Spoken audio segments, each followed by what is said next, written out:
কষ্ট বুকে নিয়ে তো ফিরে আসতে এদেশের মানুষের জন্য। এখানে আমার তো কোনো চাওয়া পাওয়া নেই। আমি তো আমাদের ছেলে মেয়ের জন্য কিছু করিনি, শুধু তাদের লেখাপড়া। নিজেরাই চাকরি করছে, নিজেরাই পড়েছে। আমি কতটুকু করতে পেরেছি যাক, আমি আর কিছু বলতে পারি না। এগুলি এক একদিন দেখি আর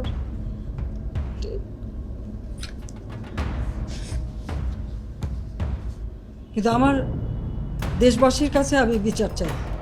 কি অপরাধটা কি করেছি যে এইভাবে, যেখানে আমি মানুষের ভাগ্য পরিবর্তনের কাজ করে যাচ্ছি, মানুষের জীবন মান উন্নয়ন করেছি। আজকে বাংলাদেশ সেই 2008-এর বাংলাদেশ আর 2024-এর বাংলাদেশ তো এক না। বাংলাদেশের মানুষের জীবন মান তো উন্নত হয়েছে। আমাদের অর্থনীতি আজকে কত কত উপরে উঠে গিয়েছিল, এবং এটা মনে হলো যে এটা আর কিছুই না। এটা আমাদের অর্থনীতিকে সম্পূর্ণ পঙ্গু করে দিয়ে বাংলাদেশকে আবার ভিক্ষুকের জাতি করে দেওয়া। এটাই বোধহয় এদের পিছনে ষড়যন্ত্র। সেটাই হচ্ছে সব থেকে দুঃখজনক, যে দিন রাত অক্লান্ত পরিশ্রম করে বাংলাদেশটাকে যখন একটা জায়গায় নিয়ে আসলাম, আজকে সেখানে দেখি এই একদিকে জ্বালা পোড়াও সব কিছু। ঠিক যে প্রতিষ্ঠানগুলি মানুষের সেবা দেয়, আজকে মেট্রো রেলে চড়ে মানুষ কত অল্প সময়ের মধ্যে সময় বাঁচিয়ে কর্মস্থলে পৌঁছতে পারতো, আবার ফিরতে পারতো।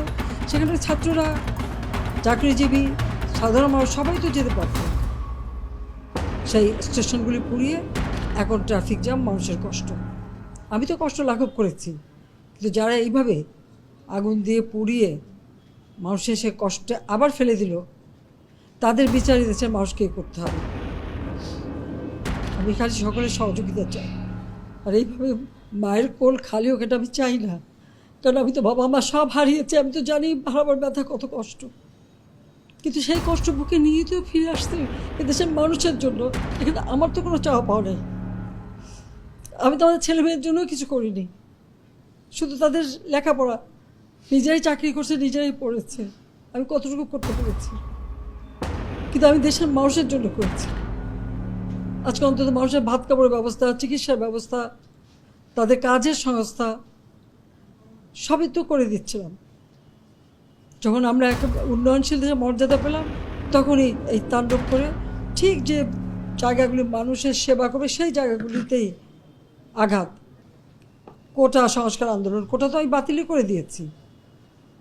আমি আহ্বান করেছিলাম যে একটু ধৈর্য ধরো, হাইকোর্টের শুনানি হবে,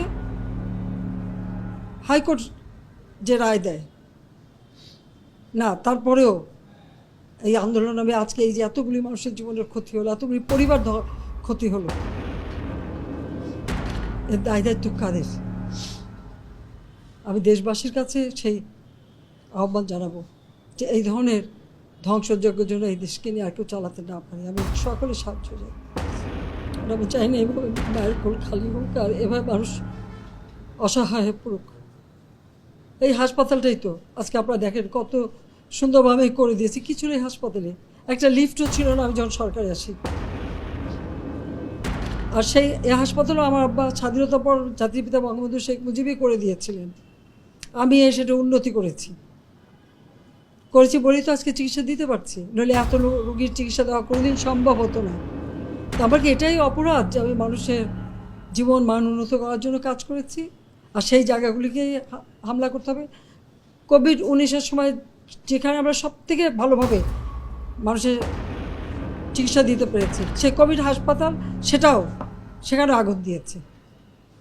এটা কী ধরনের খেলা?